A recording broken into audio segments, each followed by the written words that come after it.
Welcome to my webinar. Um, as a student at the University of South Carolina, have you ever found it difficult to find housing?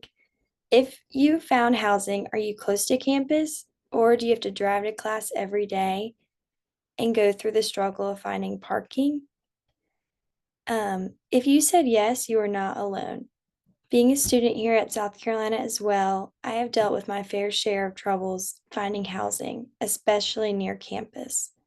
Whether you are looking for an apartment complex or a house to live in, it is very hard to come by and spots fill up very quickly. When we were touring houses last year, we were actually for the first time someone had explained to me why housing is a little difficult here in Columbia for college students. It's because there's a law in place that actually prohibits more than three unrelated adults from living together in a single family residence. I am calling on the South Carolina Supreme Court to consider altering or banishing the law that caps the number of unrelated people who may share a home at three. There are two main reasons why this law should be altered. The number of students at USC is growing exponentially, and housing for students is moving further and further away from campus. So my first main point is the number of students at USC is growing so much. Sydney Dunlap and Jack Wolf reported through the Carolina News and Reporter in 2023 that enrollment at the University of South Carolina is at an all-time high, with a record of 7,344 freshmen starting in 2023, pushing the total undergrad enrollment to more than 36,300. But only 10,000 of these students were projected to live on campus, leaving more students to rely on off-campus housing in neighborhoods surrounding the urban school. So with our school's number of students rising each year, the need for housing becomes a bigger issue.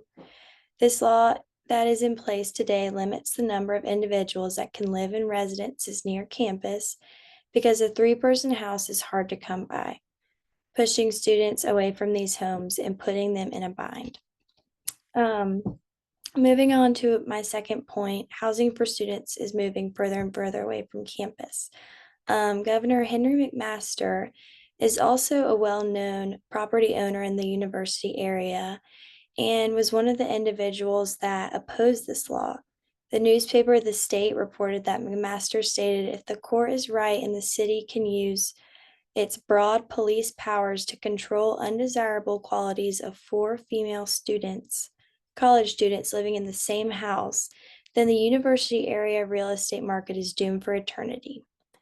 This law is pushing students further from campus to find housing, which creates more issues with parking and getting to classes.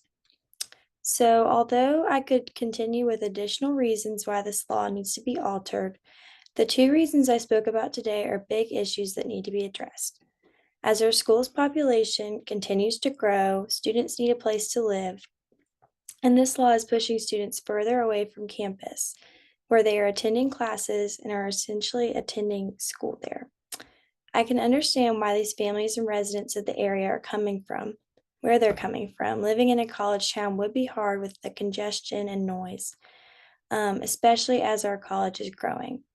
This is why this issue needs to be addressed and talked about, because with either side of the issue, there are concerns. Thank you so much for listening.